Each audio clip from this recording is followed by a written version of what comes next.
What's up, risk managers? My name is Nasdaq Anonymous, and I'm addicted to the NQ. And boy, is she one hell of a drug. And welcome to tonight's NA meeting, where we'll discuss the economic data for the week, analyze today's session, and from that, build a winning game plan for tomorrow's price action. And if you haven't done so already, you can show your support by subscribing to the channel.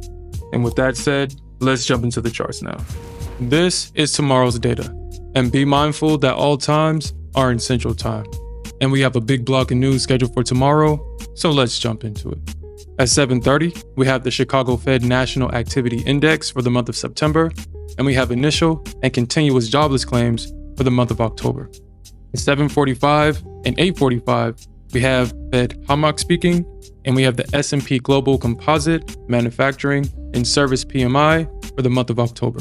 At 9 o'clock, we have some housing news, and at 10, 10:30, and 12 o'clock, we have the Kansas Fed Manufacturing Activity for the month of October, and we have the 4-week bill auction, and we have the 5-year TIPS auction. And now that we know what to expect, let's jump into the charts and create a game plan for tomorrow's price action. This is the block of price action that we traded during today's stream, and today was definitely a trend day.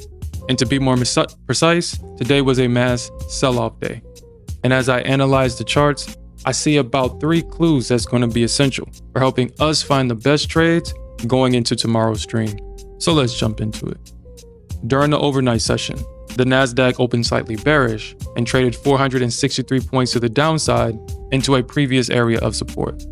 However, once the bears failed to rotate price lower, the bulls stepped in and price rallied around 222 points to the upside going into the close of the session. And based on this price action, here's what I'm going to be looking for. So, today was another exciting day for those addicted to the thrills of the NQ. And today was undeniably a day for the bears. Because during last night's NA meeting, we discussed the potential outcome if price were to break below this key area of support. And once the bears finally broke through, the market followed through with a sharp move to the downside, devastating many accounts, with mine included. And today serves as a clear reminder of the importance of staying prepared for key technical breaks and adhering to our trading plan and risk management, and closing up shop when you reach your daily loss limit in such a volatile market. So, if the bears can maintain their control overnight, then I'll be watching the reaction when price trades within a range between 215 and 195, because this is the range where the bulls found support going into the close of the session. And I do expect for the bulls to step up at this area to buy the retest. But if the bulls fail to hold this area and price continues to trade lower, then I'll be watching the reaction when price retests a level at 165. However, if the bulls can regain control overnight and price begins to trade higher, then I'll be watching the reaction when price retests a level at 325. Because this is the level where the bears broke structure to the downside, and this is also a level that has acted as support and resistance in the past. So I do expect for bears to step up at this area to sell the retest. But if the bears fail to hold this level and price continues to trade higher, then I'll be watching the reaction when price trades back within a range between 350 and 380, which is the range that has acted as major support. And we saw this massive move to the downside when the bears were finally able to break through. But the price action overnight will definitely be essential for our bias going into tomorrow's stream. Now, if you're enjoying the content and appreciate the value that me and my trading partner provides to the trading community, make sure you're subscribed to the channel and hit that notification bell so you don't miss the release of our next NA meeting and live streams. And with that said, let's jump into an ES chart. This is an ES chart, and this is the block of price action that we traded during today's stream. And during the overnight session, the E-mini S&P opened slightly bearish and traded 93 points to the downside into a previous area of support. However, once the bears failed to rotate price lower, the bulls stepped in and price rallied 46 points to the upside going into the close of the session. And based on this price action, this is what I'm going to be looking for.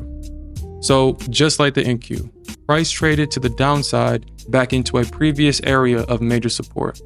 And once the bulls failed to hold this area, the bears finally broke through, and the bears were able to make a massive rotation to the downside.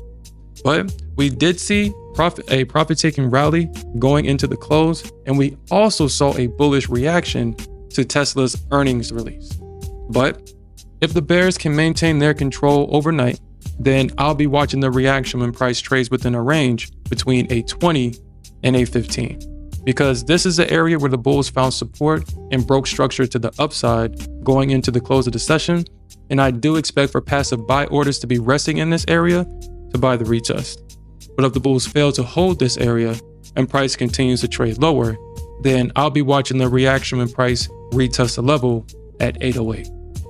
However, if the bulls can regain control overnight and price begins to trade higher, then I'll be watching the reaction when price trades within a range between 855 and 860. Because this is the range where the bears broke structure to the downside, and I do expect for passive sell orders to be resting in this area to sell the retest. But if the bears fail to hold this area and price continues to trade higher, then I'll be watching the reaction when price trades within a range between 868 and 873. Now, as I stated earlier in the video, days like today are the reason why adhering to risk management and having a game plan is so important. Because the market traded in one direction for the majority of the session. And we only saw a bounce once the market made sure that majority of market participants had their portfolios liquidated. So today is definitely a lesson to learn from, and we will always come back stronger going into the next session. But I'll be monitoring both markets overnight to identify the best trades as we go into tomorrow's stream. And in summary, both markets started off the session bearish and retested a key area of major support. Both markets saw a massive drop after the bears were able to successfully trade through a key area of major support. And finally, both markets did see a profit-taking rally going into the close of the session, and the market did see a bullish reaction when Tesla released their earnings. And that's all I have for tonight, risk managers. And you can watch us trade these concepts live by clicking this video. We'll see you there.